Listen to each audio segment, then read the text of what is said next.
Vous écoutez Jeux d'ombre, le podcast de parties de jeux de rôle dans l'univers Shadowrun, produit par Ombre Portée 2.0.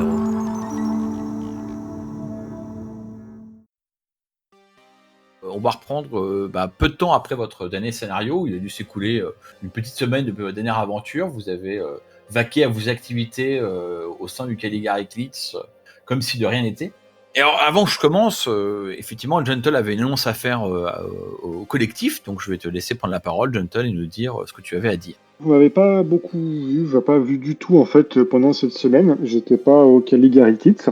Quelques instants avant qu'on commence, ou la veille au soir, vous voyez la BMW qui arrive, mais elle a été améliorée, les roues sont un peu plus jolies, la peinture a été refaite.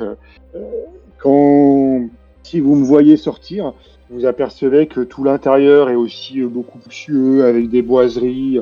Vraiment, la voiture est très, très jolie.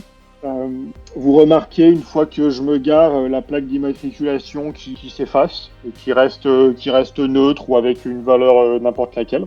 Et donc, je sors tout sourire de la voiture. Manifestement, je suis très fier de mon nouveau bébé. Et je vous explique que j'ai passé la semaine avec mon frère à la bidouiller, là. Maintenant, je suis un as de la mécanique. Alors, vous me connaissez, hein, vous savez qu'en mécanique, je suis mauvais. Je suis le rigueur qui conduit, je suis pas celui qui répare. Mais là, apparemment, j'ai fait un peu des choses moi-même, j'ai progressé. Et donc, voilà, je vous explique que, on a aussi mis quelques plaques de protection à l'intérieur des portières, que les vitres sont renforcées. Elle est pas seulement jolie, elle est aussi efficace. Voilà. Et donc je la garde dans un coin et puis je fais varier la couleur pour qu'elle ait l'air un peu moins jolie et qu'elle attire un peu moins l'œil alors que je m'en éloigne. Nickel. Alors, je voulais faire un démarrage un peu en média res, donc je vais embrayer directement là-dessus. Le lendemain du jour où tu es revenu avec ta belle voiture, je pense que le scénario donnera l'occasion à Weasel et à DMG de faire des commentaires sur ta voiture. Le lendemain de ton retour en quartier, vous êtes en fait sur la Caligari Platz, devant le Stierhause, enfin là où vous vivez en fait. Vous attendez bêtement, on est en fin de journée, on est en fin janvier, donc il fait quand même assez froid, et comme il est déjà plus de 4 heures, il fait nuit. Enfin, il commence à faire bien nuit, on va dire. Vous attendez doucement que Deddy ouvre le bar. Vous êtes vraiment à quelques pas de la Prenzler Promenade, pour vous donner une idée, à une dizaine de mètres, hein, vraiment au niveau de du Caligari Platz. Et en fait, vous remarquez qu'un taxi, alors un taxi sacrément renforcé, un taxi de combattants, je vous enverrai une photo plus tard, vient se garer à l'entrée du quartier. Et une sympathique demoiselle avec des cheveux couverts de dread, j'ai une image pour elle que je vous ferai partager aussi plus tard, sort la tête et en fait fait un petit geste à Odessa. Et vous voyez qu'Odessa sort juste en face de là où vous êtes, sort comment il s'appelle, ce qu'a fait le Caligari Diner, l'espèce de diner à l'américaine qui est à côté de l'ancien cinéma de Delphi. Elle traverse à son tour la rue, en l'occurrence la Gustav Adolf Strasse, pour se diriger vers le café qui est garé à l'angle, enfin qui est garé sur le nom de la promenade Prenzler Promenade. Enfin garé, hein, elle est comment ça s'appelle, elle est arrêtée avec le moteur allumé, elle est pas vraiment garée. Et donc, elle fait un signe vers Odessa. Odessa sort, vous voit à sa droite, à environ 4-5 mètres de vous, vous êtes posé devant le Jolly Roger, le bar de combat de chez vous. Elle vous fait un petit signe parce qu'elle vous reconnaît, quoi, un petit hochement de tête ou un petit mouvement de la main. Vous remarquez qu'Odessa a une mallette à la main, une grosse mallette lourde, pas une belle mallette de voyage, un truc un peu cabossé, mais qui a l'air bien résistant, quoi, une bonne mallette en fer dans laquelle vous imaginez bien qu'on planque des choses. Qu'on veut pas se faire piquer, et notamment comme elle est doublée en fer, c'est aussi une mallette qui fait cage de Faraday, c'est un terme exagéré, mais elle isole en tout cas de la matrice. Tout ça, je vous le décris pour bien vous situer, mais ça s'écoule en quelques fractions de secondes. Hein. Vous voyez Odessa qui sort, elle se dirige vers la voiture, la pilote de la voiture, sans couper le moteur, ouvre la porte, fait un pas pour sortir, un peu pour pouvoir accueillir, probablement serrer la main à Odessa, qui n'est plus qu'à 4-5 mètres d'elle. Et alors là, subitement, tout bascule, son taxi explose. Grosse explosion. La chauffeuse du taxi avec ses longues dreads s'envole quasiment à l'inverse, enfin fait pas verticale, mais s'envole droit quasiment vers vous et vient se vautrer méchamment dans une pile de poubelles qui était de poubelles ou des trucs qui étaient entre vous et elle. Il y a des bouts de tôle qui tombent partout. Odessa qui était quand même assez loin pour éviter l'impact, mais il y a quand même quelques réflexes. C'est jeté à couvert autant que possible. Alors, vous avez même le temps de remarquer que, bon, forcément, ça attire un peu l'attention des gens, et vous avez même remarqué même que les mecs du côté de l'autre côté de la route, les gardes de Renraku, enfin, même eux, sont pas près dépourvus, mais ils sont extrêmement surpris de regarder ce qui se passe. Là-dessus, je vais vous laisser agir. Et on va prendre comme tour de narration, comme c'est une voiture qui explose, on va laisser la parole au rigueur en premier. Donc, Gentle, que fais-tu? Si je remarque rien de d'autre que ce que tu viens de dire, je me rue vers la plus proche des deux, entre Odessa et puis la rigueur, pour voir dans quel état elle est. Enfin, je pense principalement la rigueur, parce que c'est elle qui était le plus proche et qui doit être la plus amochée. Alors juste, tu peux faire un test de premier soin, je pense que ça sera l'action que tu feras, donc si tu as la compétence, fais-le, sinon fais un... Je n'ai pas, donc je vais lancer logique. Et alors, ensuite, passons la parole à DMG. Je vais commencer tout de suite à me mettre à couvert, étant donné que je n'ai rien vu comme projectile arriver jusque la voiture avant que ça n'explose. Je fais tout de suite une recherche matricielle pour trouver des icônes qui ne devraient pas être dans le coin habituellement. Alors, on avait dit que la recherche matricielle, c'était électronique plus logique, je crois, avec les bonus qui vont bien si t'es en AR ou pas AR. Enfin, en VR ou pas VR, donc je te laisse faire le jeu qui va bien. Weasel. Alors moi, un petit peu comme Gentle, je vais essayer d'aller au plus proche des deux victimes. Il y a Odessa et puis celle qui conduisait, si j'ai bien compris. Oui. Voir si je peux les aider par la magie, à défaut ou bien par les premiers soins. Enfin, j'ai biotech, je sais pas si c'est la même chose que premiers soins. Je me Premier soin est une spécialisation de biotech. Donc voilà. Donc voilà, je vais regarder si je peux les soigner. Et puis bon, comme je suis toujours très perceptif, je regarde quand même un peu autour s'il y a quelque chose qui semble menaçant. Alors fais-moi un test de perception, parce que ça va être vu que Gentle a déjà fait le travail un peu de faire un jeu de premier soin, on va garder comme action principale de ta part le fait d'être un peu en train de surveiller ce qui se passe, donc vas-y. Oui, c'est volonté plus logique, plus de... Faudrait que je me le note à force. Je vais remonter à la narration, je vais rembrayer pour répondre à ce que vous avez fait. Donc Gentle, toi tu t'es rué sur la chauffeuse du taxi, qui effectivement est salement amochée. En fait, elle a pris l'explosion de plein fouet, elle s'est envolée, elle a une bonne partie de la peau qui a été brûlée. Alors ses dreads sont dans un état déplorable évidemment. Elle a atterri sur un bras qui maintenant fait un angle extrêmement inquiétant avec le reste de son corps. Alors comme en plus c'est une rigueur, hein, donc elle est quand même assez câblée, ou du moins elle a quand même un contrôle rig, donc elle a pas mal de veines bleutées, puisqu'en gros, en tout cas c'est ma vision d'interface de contrôle. J'espère qu'elle correspond à ce que dit le lore, mais grosso modo quand t'as une interface de contrôle, t'as des câbles partout dans le corps en fait. Et pour pouvoir rattacher chacun de tes nerfs au véhicule, il y a des trucs qui circulent partout. C'est pour ça que c'est très invasif et que ça a un gros score en dépense d'essence. Donc souvent ça se remarque quand tu vois quelqu'un qui a un peu des veines bleues, trop bleues, ou des câbles qui passent de ses veines, ou de ses nerfs, effectivement c'est un railleur. Donc il y a, sans dire qu'il y a de l'huile qui coule de son corps, il y a aussi pas mal de petits éclairs électriques et d'autres liquides que du sang qui sort. La bonne nouvelle par contre avec ton succès, c'est que tu te rends compte immédiatement que elle est pas morte maintenant, donc alors il y a plein de trucs à soigner, hein. Donc, les gens qui ont fait du secourisme savent ce que c'est que la golden hour, la première heure pendant laquelle tu peux vraiment sauver la vie à quelqu'un. Mais t'estimes, avec ton succès, que si vous faites ce qu'il faut pour la soigner, elle va pas mourir. Par contre, elle a pas marché tout de suite. Il va falloir la soigner vraiment sérieusement. Je vais maintenant commenter le résultat de Enkidu. DMG. Alors toi, tu as fait 5 succès, donc toi tu cherches toute menace matricielle ou toute signe que quelqu'un aurait fait quelque chose, peut-être pourquoi pas une attaque matricielle sur la voiture qui a déclenché une explosion. Non, apparemment, il n'y a pas d'icône de la matrice suspicieuse, il n'y a pas d'équerre, il n'y a pas de chose qui pourrait être la cause du problème. Contre, tu n'exclus pas le fait que peut-être que la bombe a été télécommandée via la matrice, mais en regardant après coup, tu peux pas revoir le flux de données qui a pu avoir lieu pendant quelques instants entre la bombe et le device. On termine par Weasel, qui du coup, alors évidemment, t'as fait 4 succès en perception, donc t'es extrêmement aware de ton environnement. Mais blague qui fera personne si les gens ont oublié qui était Van Damme. Fin de la parenthèse. Donc je dis donc tu regardes un peu autour de toi avec attention, pensant qu'il y a peut-être un sniper caché, qu'un mec a pu lancer une roquette pour déclencher l'explosion, que les mecs de Renraku peuvent attaquer. En fait, il n'y a rien de menaçant, si ce n'est qu'il y a effectivement tout le poste de sécurité de Renraku qui est en face, est un peu au garde à vous, en alerte. Les mecs ont des mitrailleuses pointées de votre direction, prêts à voir ce qui se passe. Mais en fait, tu te rends compte immédiatement qu'ils en savent autant que vous, quoi. Ils vous regardent avec un air un peu comme ça, ahuri. Il y a des drones de sécurité, notamment de la Sternschulz alors il y a quelques drones de sécurité volantes Néopidi, puisque Néopidi c'est la branche sécurité de Renraku. Donc évidemment, c'est eux qui font la sécurité dans le quartier de Prenzlauerberg, qui passent un peu à la frontière, qui du coup pour une fois se permettent de voler un peu plus près de votre zone aérienne qu'en temps normal pour voir ce qui se passe. Et au loin, tu peux même remarquer qu'il y a quelques drones de sécurité de la Schanzulz qui sont plus vers le miteux, vers le centre de Berlin, qui du coup se déportent doucement vers le nord pour regarder un peu ce qui se passe. Mais en fait, tout ça te conforte dans le fait que tu repères pas de menaces et que vos assaillants, on va dire légitimes, qui sont les corporations, ont l'air de pas en savoir plus que vous. Tu arrives vite à la conclusion qu'il n'y a pas de menace imminente. Une fois que j'ai un petit peu fait ce qu'il fallait pour faire le soin de base, on va la transporter cette rigueuse dans le Jolly Jumper, là, le bar juste à côté dont j'ai déjà oublié le nom. Jolly Roger. Jolly Roger.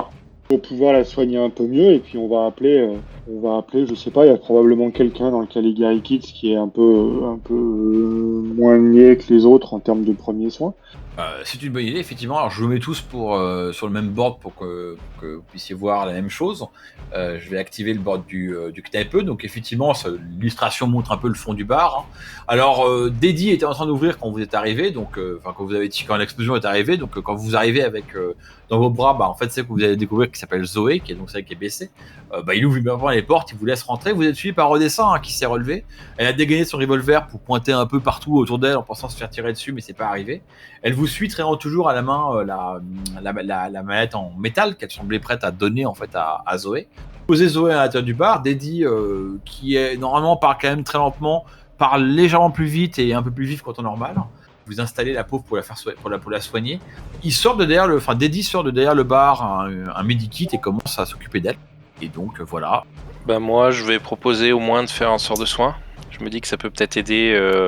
Après, je connais un petit peu la biotech aussi, donc j'imagine que ça peut un peu aider aux soins, justement. Il me semble que ça se complémente bien, la magie, avec les... Du coup, t'as un sort de soin ? Ouais, j'ai un sort de soin. Alors, le problème, c'est qu'elle est câblée, donc t'auras des difficultés à la soigner à cause de son essence assez faible. Ouais, mais bon, je vais essayer quand même. Je me dis que c'est toujours mieux que rien, quand même, pour autant que je le sache. Donc de toute manière, dans l'ordre, il vaut mieux attendre. Dans mes souvenirs, il vaut mieux d'abord soigner. Alors, c'est quoi l'ordre ? Tu soignes d'abord avec la magie et ensuite avec normal ou l'inverse. Je sais plus. Il y a un ordre à respecter. Je crois que c'était la magie d'abord. Dans SR5, je crois que c'était la magie d'abord. Ouais. Après, dans le 6, ils l'ont un peu fait sauter cet ordre. Ouais, c'est un de chaque. Je suis d'accord, oui. Enfin, je vais garder l'ordre, moi. Je suis un traditionnaliste de Shadowrun. J'aime bien l'ordre de soins. Tu fais ton jet de dés, je vais vérifier, il faut juste que je te donne en fait son score en essence, ou du moins la pénalité qui va avec, parce que dans mes souvenirs...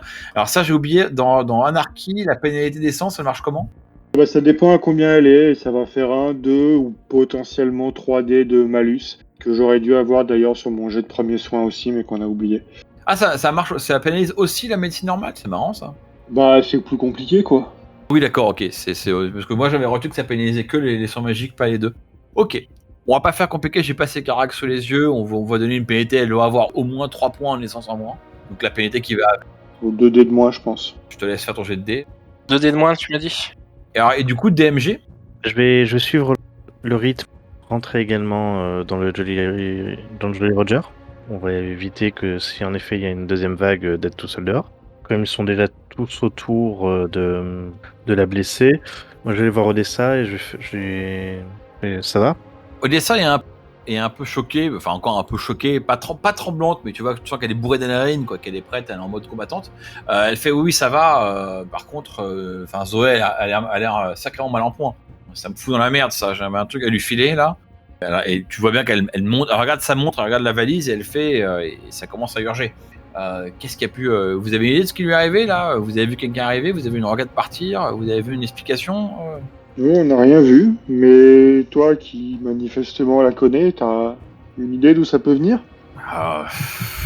Pas vraiment. Maintenant, Zoé, comme beaucoup de chauffeurs de taxi alternatifs, ça, on va dire, elle a une conduite agressive avec une compétition qui est un peu sévère, une compétition qui est ardue avec d'autres taxis. Ça se tire souvent à la bourre, surtout que généralement leurs courses sont le sujet de paris. Et vous savez qu'ici à Berlin, on aime bien les paris. Les gens aiment bien parier sur tout ce qui bouge. Donc parier sur des courses de taxi, ça fait marrer tout le monde. Mais alors, du coup, ça augmente pas mal les enjeux. À mon avis, elle avait dû booker. Je l'avais prise pour une course. À mon avis, elle a dû accepter un pari dessus. et un concurrent déloyal a voulu la ralentir, un peu violemment d'ailleurs. Plus que du ralentissement à ce niveau-là. Odessa acquiesce. Bon, du coup, la bonne nouvelle, c'est que là, Deddy a branché donc le. Alors oui, Weasel, que fais-tu? Ah oui, alors, après un magnifique succès, il faut quand même le dire à haute voix. Après avoir lancé 13 dés, pour avoir fait 0 succès, tu dépenses avec sagesse d'un point de chance pour relancer tes échecs, obtenant 6 succès. Donc ça marche quand même beaucoup mieux. Et effectivement, tu soignes pas mal Zoé, accompagnée d'ailleurs par du medikit. Par contre, elle est effectivement, elle est quand même, même si elle est remise, elle est plus en danger de mort, elle est quand même hors combat. Hein. Elle est quand même pas mourante, mais pas en état de se relever, ou même encore moins de conduire quelque chose. Par contre, la bonne nouvelle, c'est qu'effectivement, ses jours sont plus en danger, qu'elle vous en donnera une. Je vous laisse maintenant continuer à parler ou de ce que vous faites. Donc elle est inconsciente, Zoé, c'est ça? Elle est inconsciente, ouais. Enfin, si vous voulez la réveiller, vous pouvez la réveiller pour lui parler, mais elle est pas trop en état de parler. Medikit n'est pas fan de la réveiller. Hein. Non, mais il n'y a pas de souci. Mais du coup, je me tourne vers Odessa. Que c'était que cette mallette qui était si urgente à lui remettre? Et surtout, où est-ce qu'elle devait arriver, quand et pourquoi? Elle doit arriver d'ici 2 heures, dans le port de Müggelsee. Alors, Müggelsee, je vous le dis, hein, c'est un lac en fait qui est à la confluence de plusieurs rivières, qui est à l'est de Berlin. Vous pouvez vous amuser à regarder la carte de Berlin pour voir où est la Müggelsee. Elle doit arriver en 2 heures à la Müggelsee. J'avais pris effectivement Zoé parce qu'elle connaît bien la région. Elle connaît bien la région, elle connaît bien la ville, elle aurait pu naviguer ça facilement. Et maintenant, il va falloir que je trouve quelqu'un d'autre pour emmener la mallette d'urgence. Sans compter qu'il va falloir qu'effectivement que je essaie de savoir qu'est-ce qui t'est arrivé à Zoé. Se rappelant quand même, te regardant, elle se rappelle quand même que t'as une voiture. Elle dit, dis-moi, Gentle, là, votre équipe est pas par dispo là. Si, c'est un peu pour ça que je posais la question. Müggelsee, d'accord, c'est à l'est. Du coup, c'est à quelle distance? C'est à quelle distance? Il faut combien de temps pour y aller? Alors, en termes de distance, ça ne doit pas être très très loin. On doit être dans l'ordre de peut-être 20. Je crois que c'est 20 km, j'avais regardé à l'époque où j'avais pas le scénario. Par contre, la problématique que vous connaissez bien en tant que Berlinois et qui connaît aussi, c'est que vous allez devoir traverser plusieurs quartiers pour atteindre la Müggelsee. Vous en traversez 4, puisque là, vous êtes vous-même vous allez devoir quitter le Caligari pour traverser Pankow, un petit bout de Pankow pour atteindre en fait le quartier de. Derrière Pankow, ça doit être le Lichtenberg, of course. Dit le mec qui vit au Lichtenberg, il pourrait quand même s'en rappeler. Et ensuite, vous allez devoir traverser Marzahn avant d'atteindre Copenhague. C'est de moins le chemin le plus rapide. Alors la bonne nouvelle, c'est que ces quartiers sont des quartiers alternatifs. Donc par rapport à des quartiers corporatistes, il n'y aura pas de contrôle, il n'y aura pas de choses de sécurité, etc., etc. Par contre, chaque quartier a son lot de problématiques qui lui est propre. Alors de tête, vous connaissez pas tout à tout, mais vous savez que Pankow est largement le territoire du Vori. Donc pardon, désolé. Pankow est largement le territoire du Vori. Lichtenberg est un amassis de plein de petits quartiers anarchistes qui ont chacun un peu leur manière de fonctionner. Marzahn est qualifié du village de l'enfer, on dérouvrira plus tard. Et Copenhague, par contre, c'est un quartier, un quartier alternatif qui a des caractéristiques qui paraissent assez contradictoires. Il est dirigé par un régime communiste, mais il accueille des corporations, notamment à Schawazé, a beaucoup de locaux à Copenhague qui fonctionnent sans trop de difficultés avec la population. Avec le gouvernement local qui est communiste. Et donc c'est un peu une ville hors de la ville dans Berlin. Alors c'est pas là où vous aurez peut-être le plus de problèmes. En tout cas voilà, ça vous donne quand même 4 zones à traverser, quoi. Ouais, il faut pas trop traîner alors. Il faut pas trop traîner. Je me demande quand même à Odessa, il y a aucune chance que cette explosion soit liée au contenu de cette mallette, ou si? Honnêtement non, je suis pas sûr que les gens savent pourquoi Zoé avait annoncé une course telle en secourant la manette. Je pense pas que les gens le sachent. Après elle te fait un sourire, elle fait. Je sais bien que de ta position là, je suis un monsieur Schmidt, un monsieur Johnson. Mais non, je te mens pas. La mallette, c'est un truc qu'on doit livrer. Je vois pas pourquoi les gens iraient démettre notre véhicule pour empêcher de le faire, quoi. C'est juste que effectivement, on a un planning un peu serré. C'est-à-dire que les gens qui vont, les destinataires vont pas attendre des heures pour récupérer la mallette. Et s'ils la récupèrent pas, il va falloir retrouver un autre moment pour s'arranger pour faire nos affaires. Ok. Est-ce que la voiture est en train de brûler ou est-ce qu'il y a juste une grosse déflagration? Alors, je suis pas un expert en explosifs, donc je sais pas dans quelle mesure tu vois, l'information sous-jacente que je pourrais te donner par rapport à la nature de l'explosion sera pertinente. On va dire qu'elle a fait un gros boom et qu'effectivement elle a été pas mal désassemblée, mais qu'elle ne brûle pas. L'explosif n'était pas conçu pour être ultra incendiaire. Donc voilà, ça répond à ta question ou pas du tout? Gentle, Oui. on va prendre 2 minutes pour aller voir la carcasse. Si on arrive à identifier l'engin et peut-être, avec un peu de chance, si les esprits sont avec nous, un peu d'électronique liée à tout ça, on pourra peut-être remonter la piste et éviter d'être les suivants si jamais c'est lié à la mallette. Ouais. Ouais, bah on va voir ce qui reste de la voiture. Puis s'il y a des morceaux qui ont pas l'air d'appartenir à la voiture. Putain, il y a une porte de frigo ici là. Remarque, ça pourrait peut-être la J'ai pas beaucoup d'espoir, mais si jamais deux précautions valent mieux qu'une, si on trouve quelque chose, on va pas y passer une demi-heure, mais juste regarder rapidement, quoi. Ouais, bien sûr. Juste pour compléter le tour, Weasel, tu veux faire quelque chose? Moi, je suis assez d'accord pour aller voir la carcasse. Je suis même potentiellement vu a priori Zoé était en de bonnes mains avec Teddy qui me saoule parce qu'il est trop lent. Je suis assez rapidement sorti pour justement essayer d'aller voir un petit peu la carcasse et un petit peu les alentours.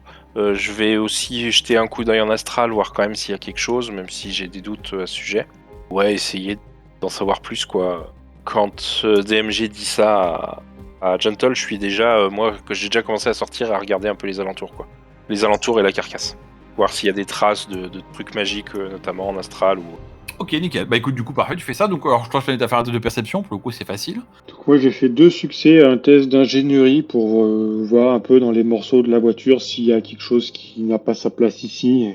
Oui, donc apparemment la voiture, avant d'exploser, il y avait déjà quelques trucs qui n'avaient pas franchement leur place ici.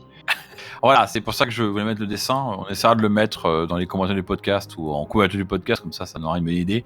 Mais effectivement, faut imaginer que c'est une voiture qui ressemble plus à un truc qui sort de Mad Max que d'une usine de Ford. Donc effectivement, il y a du coup par construction, il y a beaucoup de morceaux de la voiture qui laissent un peu rêveur quand tu les ramasses, mais qui faisaient partie du modèle d'origine, effectivement. Alors, je vais recommencer dans l'ordre. Donc, j'ai tout GD. Alors, on va commencer par toi, Gentle, puisque tu as fait 5 en... Non, t'as lancé 5 dés, tu as fait 2 en ingénierie. À ta surprise, la voiture est pas forcément... comment on dit en anglais, beyond repair. Tu peux imaginer qu'elle peut être reconstruite. Elle a vraiment été répartie, enfin tous les morceaux ont été répartis dans la galerie plate, en puzzle, quoi. Mais en fait, si l'explosion a été brutale et violente, elle n'a pas été extrêmement forte. Et comme je disais, pas extrêmement incendiaire, quoi. Donc, elle a été bien calculée pour vraiment flinguer la voiture. Ça faisait forcément mal et c'était forcément dangereux pour les gens qui étaient dedans.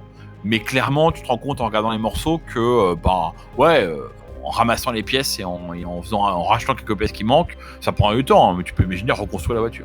Elle n'a pas été détruite de manière trop extrême, et en fait tu repères pas grand chose de suspicieux, si ce n'est un bout de plastique, enfin un bout de composant complètement noirci, qui était peut-être le détonateur, parce qu'en fait t'as pas retrouvé à quoi il pourrait servir, ou il n'a pas de rôle apparent dans ce que tu connais de la voiture.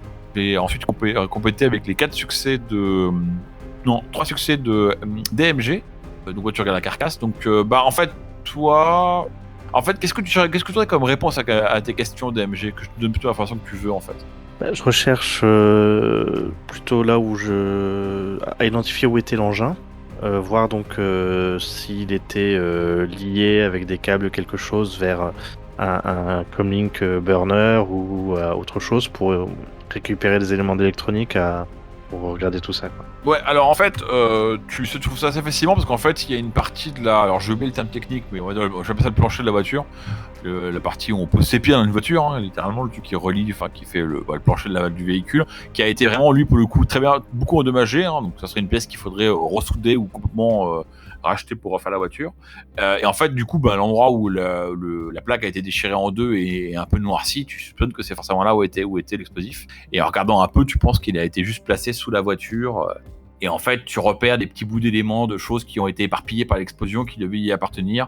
Il y a effectivement, on va dire, tu vas retrouver l'espèce un morceau de ce qu'était le dos d'un comlink, d'un pauvre comlink burner, d'un pauvre comlink de mauvaise qualité, qui a été poussé un peu loin, mais qui faisait partie de l'espèce de ce qu'on appelle l'explosif improvisé, quoi. Donc, tu avais probablement une petite charge d'explosif qui a été enroulée autour d'un comlink et placée plus ou moins rapidement ou discrètement sous la voiture. C'était pas une grande... Enfin, ce que t'en déduis, c'est que c'était pas une grande opération de démolition. Par contre, malheureusement, il y avait des choses électroniques pour déclencher la bombe, mais il n'y a rien qui a survécu à l'explosion. Enfin, rien qui soit encore utilisable matriciellement.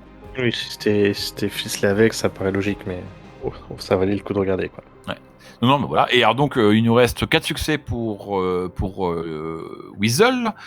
Tu regardais notamment dans l'astral. Alors dans l'astral, t'as encore un gros boom dans l'astral. Il y a encore l'écho dans l'astral qui est là. Quand même, ça a fait peur à tout le monde, y compris dans le reflet du monde astral. Par contre, je sais pas. Enfin, pareil, dis-moi un peu ce que tu cherches à savoir et je vais essayer de te répondre à tes questions. Rapidement dans l'astral, c'était voir s'il y avait des esprits, des gens qui auraient pu être à portée entre guillemets de la voiture, si ça avait pu être un store ou des choses comme ça. Bon, après, t'as déjà répondu entre guillemets en parlant à DMG que c'était pas le cas, mais voilà. Et puis après, quand je vois qu'il n'y a rien dans l'astral, rapidement je reviens en visible et je regarde pareil les alentours s'il y a quelqu'un qui serait en train de surveiller, de s'enfuir, enfin voir s'il y a quelque chose de bizarre. Qui surveille la voiture, qui pourrait aussi nous observer, puisque vu qu'on est parti pour prendre la suite, voilà, quoi. Qui se dirait, ah bah c'est eux que maintenant il faut faire exploser, quoi. En fait, tu fais un tour rapide, non, il y a vraiment personne. Quelle que soit la personne qui a déclenché l'explosion, s'il était dans les parages, il est plus là, quoi. Enfin, il y a personne qui vous regarde ou qui s'enfuit en courant ou qui a un air suspicieux. Par contre, il y a beaucoup de gens du quartier qui sortent. Vous voyez pas mal de têtes. Alors près du Mark Stirner, vous voyez, j'ai oublié son nom, mais le grand troll qui a toujours un peu un look steampunk. Vous voyez cette serveuse là, l'elfe rousse. Vous voyez, j'ai oublié son nom aussi, mais le chef du café Brotlos qui en plus est une trans femme, je crois. Etc. Enfin, tout le monde vient un peu regarder ce qui se passe dans la rue. Et puis, dans la foulée, vous remarquez, enfin, toi et spécialement les DMG qui est très connecté aussi à la matrice, vous remarquez que, d'un seul coup, il y a des icônes qui apparaissent dans vos environnements. Et en fait, les gens sont en train on va dire, de réévaluer les paris sur la course qui allait venir. Parce que du coup, Zoé s'est fait éliminer. Donc, pour la course qui va venir, on baisse les paris. Est-ce que les paris sont annulés, etc. Enfin, voilà. Malgré le malheur qui est arrivé à Zoé, la tendance berlinoise au pari à tout va n'a pas réduit. Je me tourne vers Gentle et je lui glisse rapidement. Et du coup, avec ton bolide, tu crois que tu pourrais remplacer Zoé à la course ? À la course, je suis pas sûr que je sois intéressé. Par contre, on peut aider Odessa pour trimballer sa mallette, oui. De toute façon, la course, j'imagine que c'était après la transaction. Ah non, la course. Non, c'était la transaction, je pense. Voilà, la course, c'est d'aller porter la mallette à la transaction, en fait. D'accord. Mais les gens pariaient sur le fait qu'elle arrive ou pas à amener la manette, du coup ? Alors non, ils parient sur savoir si elle arrivera en premier par rapport à d'autres compétiteurs qui en fait sont. Alors vous voyez qu'il y a effectivement, il y a d'autres personnes dans les grilles de Paris. Il y a notamment le Challenger. Il y a quelques personnes qui sont dans la grille de Paris mais qui n'ont pas une grande renommée. Donc en fait leurs icônes sont un peu grisées à base de ouais ok. Ça, si jamais vous y gagnent, vous aurez un très bon et que vous pariez dessus, vous aurez un très bon ratio. Mais il y a peu de chances que ça arrive et donc c'est pas très important. Mais le principal compétiteur c'est quelqu'un qui s'appelle Nico visiblement. Il y a un taxi, vous voyez même en cliquant, vous avez même une photo de son taxi. Vous voyez en fait qu'ils sont deux dans son équipe, et Nico. Il y a Nico et apparemment son frère. C'est deux orques en fait jumeaux, donc son frère, ça se voit qu'ils se ressemblent, quoi, que c'est son frère. Et apparemment, donc là, quand vous cliquez sur l'icône, vous avez une photo d'eux en 3 dimensions, enfin une holo-projection dans la matrice avec adossé sur leur taxi. Alors c'est une référence de vieux maintenant, mais imaginez un peu les héros de Sheriff Mapper, Dukes Hazzard. Version orc adossée une voiture un peu pimpée dans le genre. Alors c'est pas le Generali de Berlin, mais bon voilà. Et apparemment eux c'est les principaux compétiteurs. Et en fait si vous cliquez un peu pour voir ce qui est annoncé, eux ils sont, leur voiture est garée à 2 blocs du Caligari Kids, un peu sur les starting blocks et attendent que, ils attendaient que Zoé arrive et qu'en fait l'espèce de ligne de départ qui a été définie soit franchie par son véhicule pour pouvoir partir. Et après, c'est une sorte de course en fait. Arriver le plus vite possible. Enfin, arriver en premier à la Mugglesey, sachant que l'option de jouer au bolide dans les routes, dans les rues, n'est pas donnée dans tous les quartiers. Ok, mais du coup, de ce que je connais de ce monde des courses, est-ce que je peux raisonnablement juste aider Odessa en trimballant sa mallette et sans m'intéresser, participer à la course ? Ou est-ce que vu que ce truc est lancé, si je veux aider Odessa, je dois forcément participer à la course. Alors, dans les faits, t'es pas obligé de participer à la course. Par contre, tu pourras pas empêcher les gens de penser que tu le fais pour le compte de Zoé. Et tu seras donc forcément une cible pour les autres, en fait. C'est ce qui va se passer, quoi, de toute manière. Et tu sais que ces courses peuvent tourner un petit peu encore une fois à la même axe. Il y a des fois où les mecs n'hésitent pas à utiliser leur véhicule pour se pousser. Si jamais c'est des quartiers vraiment sans foi ni loi, ils peuvent se cartonner à coups d'armes lourdes. Enfin, ouais, ça se fait, ça dégénère vite, quoi. Et effectivement, tu penses que tu auras du mal. Ça t'aura le phénomène où si tu dis non mais en fait moi je participe pas, tout le monde dira ah d'accord tu participes pas, puis mais genre en fait ils te croiront pas, quoi. Bah, ils verront bien si parce qu'il faut ça. Il y a une sorte d'inscription pour les sites de paris où finalement les gens voient que je fais la course, donc il y en a qui pourront parier sur moi et de fait, contraint ou forcé, je vais participer. C'est ça que parce que, en fait, c'est ça que je comprends pas. En fait, soit il faut s'inscrire et du coup, si je suis pas inscrit, il y a personne qui parie sur moi et les mecs le verront bien. Tu as la réponse à ta question au moment où tu te la poses. C'est-à-dire qu'au moment où Gentle se dit à haute voix, bon, est-ce qu'on est dans la course, tu vois qu'à ce coup, l'icône de Zoé disparaît, puis est remplacé, est marqué, en gros, remplaçant de Zoé, Zoé Erzatz, avec un score de 0, parce que t'es pas connu des Bethel coureurs.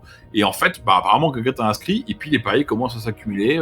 Tu vois des mecs qui commencent à bouger leurs paris de Zoé à Nico, d'autres qui font l'inverse, d'autres mecs qui débarquent pour parier sur toi. Enfin, apparemment, vous êtes déjà, on vous a inscrit, quoi. On vous a pas demandé votre avis. C'est comme quand ils parient sur laquelle puce BTL va faire les meilleures ventes. Ils parient sur tout et rien et ils utilisent les résultats pour. Voilà, il y a rien d'officiel. En tout cas, il y a les concurrents, les puces BTL s'inscrivent pas pour être la meilleure de la semaine. Les coureurs s'inscrivent pas pour être le sujet du pari du jour, quoi. Ok, j'ai bien compris. Bon, en tout cas, j'ai l'impression que degré ou de force, on est parti pour ça, quoi. Et puis bon, si j'ai bien compris, il faut livrer cette valise, donc allons-y. Ouais, du coup, je vais voir Odessa pour qu'elle me dise ce que j'ai besoin de savoir pour la livraison. Ouais, alors c'est vrai qu'on vous a pas dit, elle vous dit, en fait, elle t'a passé les coordonnées dans ton communique d'arrivage, donc c'est effectivement au large de la Mugglesey. Alors pas du côté Martsan de la Mugglesey, c'est du côté Copernic. Il faut rentrer dans Copernic et en fait faire un peu le tour vers le sud pour atteindre le point sur la carte qui est un peu sud ou par le nord, mais il faut quand même rentrer dans Copernic. Et en gros, vous avez un rendez-vous apparemment avec, vous avez dit vous allez là, sur la carte, c'est un embarcadère sur un petit port. Un petit port fluvial, pas un port, imaginez pas une marina. Et apparemment, votre contact vous attendra au niveau de l'embarcadère pour récupérer la mallette. Ok, et du coup, vous êtes partants les garçons ? Je me dis que tu fais surgir ta voiture pour qu'elle arrive, parce qu'elle était garée ailleurs, et vous montez à bord. Maintenant, il ne reste plus qu'à vous lancer sur la route. À vous de voir, par contre, si vous voulez éventuellement discuter un peu entre vous de comment vous voulez opérer, si vous préparez quelque chose ou autre chose. Je regarde par Grid Guide ou mes canaux habituels quelle est la meilleure route. Et on va commencer déjà par... on commence à rouler de toute façon pour pas perdre de temps. Et puis on essaye de voir avec nos connaissances de Berlin s'il y a des zones... si la route théoriquement la plus courte passe par des zones qu'on souhaite éviter, parce que soit on va être emmerdé si on veut aller un peu vite, soit on aura trop de contrôle, soit je sais qu'il y a des bouchons ou n'importe quoi. Gentle, Oui. balance-moi ton itinéraire en flux, comme ça moi je scannerai la matrice à la recherche d'autres véhicules un peu rapides ou d'autres opérateurs matriciels qui pourraient nous en vouloir. Ouais, je t'envoie ça bien sûr. Moi je propose de demander de l'aide aux esprits, notamment à un esprit de l'air parce qu'ils ont un pouvoir qui permet d'améliorer les mouvements, qui pourrait peut-être nous permettre de nous tirer de mauvais pas. J'anticipe un petit peu, de toute façon il sera là pour 24 heures. Donc du coup, tu peux, alors que tu montes à bord, tu vas décrire un peu comment ça se manifeste, mais en gros, alors que tu montes à bord, il va incanter pour appeler un esprit. Je te laisse nous décrire ça un peu. Alors, je vais déjà commencer par faire le jet, parce que vu comme je suis doué en général en conjuration, ça va peut-être faire un pouf, et puis voilà. Il y a du drain pour la conjuration. C'est un esprit normal, ni mineur ni majeur. Dans mes souvenirs, c'est 3D, je crois, pour les normaux, mais je me trompais, ou 2D, je sais plus. Non, c'est plus que ça, j'ai plus en tête. Ouais, fais ton jet normal, je te retrouve ça. Si, c'est un 3-6, c'est 1 pour mineur, 3 pour un normal et 6 pour un majeur. Ouais, peut-être. Ça correspond aussi à mon souvenir, ouais. Faut aussi que j'oublie qu'il faut quand même que je choisisse. T'as fait un esprit normal, il faut quand même qu'il lance ses 8D. C'est 8D, c'est ça ? Non, c'est 6, je crois. Attends. Donc vous m'avez dit c'est 3 pour le drain. Ouais. Non, c'est 8D pour la résistance de l'esprit. Enfin, du moins, je pense. Alors, donc, ça te laisse 3 succès de marge, donc t'as bien réussi ton invocation. Pour une fois. Et pas de drain. Ouais, pour une fois, ouais, donc voilà. Donc, effectivement, alors décris-nous un peu. Il va pas se manifester immédiatement, mais quand il se manifestera, à quoi il ressemblera ton esprit ? qui se manifeste, ça va faire un peu une espèce de petite tornade qui apparaît. Donc ça tourne comme une tornade, quoi. Et puis au bout d'un moment, la tornade, elle sans forcément être solide, mais ça prend un peu consistance comme un nuage qui blanchirait de plus en plus. Et ça donne la forme d'un serpent qui est enroulé sur lui-même. Voilà, pour la partie physique de la chose. Un caducée de désert. Au moment où je l'ai invoqué, en fait, vous m'avez vu comme d'habitude sortir de ma poche un espèce, je sais pas, on va dire un espèce de téléphone, d'appeler un téléphone, de faire des codes un peu particuliers, d'appeler un peu comme si j'appelais quelqu'un pour qu'il vienne, et puis pouf, le téléphone a disparu, et là, pour le coup, vous avez rien vu, mais l'esprit était en train d'arriver, quoi. Est-ce qu'il y a d'autres opératifs à faire ou est-ce que vous montez à bord et vous démarrez le moteur? On monte à bord, on démarre le moteur. Pour le drain, c'est les 1 qui me font un dégât, ou c'est les... Non mais t'as pas de drain, Donc j'en ai pas, ok. Vas-y DMG. Je vais compiler un sprite machine pour aider la voiture. Voilà, comme ça, si jamais il y a un peu trop de... s'il y a soit des attaques matricielles ou s'il y a besoin de faire des choses un peu hors normes, ça pourra permettre d'aider. Ok, vas-y, bah, je prépare mon jeu de dés. Normal le sprite, hein, donc je ferai rester avec 8 dés. Hein. Oui, un sprite normal, ouais. Alors, on avait acté ça la dernière fois, je crois que j'avais dit, ou je passais avec vous dans notre table, mais là, en gros, t'as raté, donc je fais plus de dés que toi. Plutôt que de dire que t'arrives pas à invoquer un sprite, parce que du coup, faut que tu recommences, c'est pénible, ça sert à rien. Enfin, si c'est que tu peux reprendre du drain. On va plutôt considérer qu'il se passe un effet. T'arrives à compléter ton sprite, mais il y a une sorte d'effet négatif. Est-ce que tu as une idée de ce qui pourrait être comme effet négatif, DMG? Ça va être une balise matricielle. Comme ça, on pourra pas nous rater dans la matrice. Ok, l'effet de bord, c'est qu'effectivement, il brille dans la matrice, quoi. Ok, d'accord. Donc, t'as fait un sprite qui a une icône très shiny. Voilà, donc je voulais ramener un bon petit octopode qui permettrait, avec toutes ces petites papates, de toucher à toutes les lignes de code pour aider la machine à tourner. En fait, j'ai un gros calamar qui est arrivé et toute la partie du dessus est comme un phare dans la nuit avec la lumière qui tourne. Donc j'ai pas le temps de m'y remettre, mais on va faire avec celui-là, quoi. Ok, d'accord.